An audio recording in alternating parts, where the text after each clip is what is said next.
तर माळेगाव शैक्षणिक संकुलामध्ये घोटाळा झालाय का असा प्रश्न उपस्थित होतो। अजित पवारांच्या विधानानं चर्चा जी आहे ती सुरू झालेली आहे।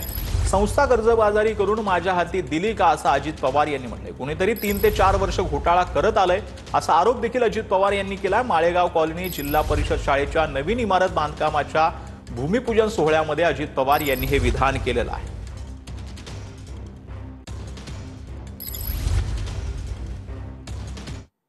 पण शैक्षणिक संकुलमध्ये इतकी भयानक परिस्थिती मी जनरल बॉडीला सांगणार आहे।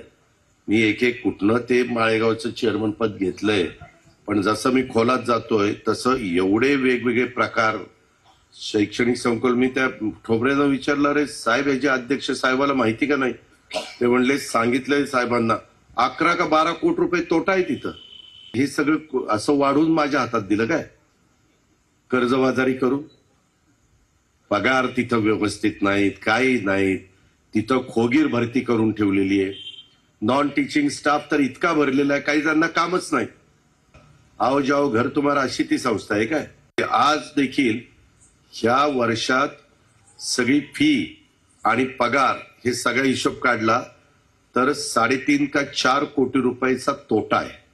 11 कोटी रुपये कर्ज आहे पीडीसीसीचं, ते कोण फेडणार? आता ते खोलात गेलो म्हणून ते सगळं बाहेर निघाले। अजून त्याचं ऑडिट करायला लावलं। एकावर तर आज FIR दाखल केलं वाटतं, मला मगाशी डीवायएसपी म्हणत होता। कुणीतरी 3-4 वर्ष फ्रॉड केलाय तिथं, ते सगळे आकडे बाहेर आले। 25-30 लाखाच्या घरात आत्ता आहे असं वाटतंय।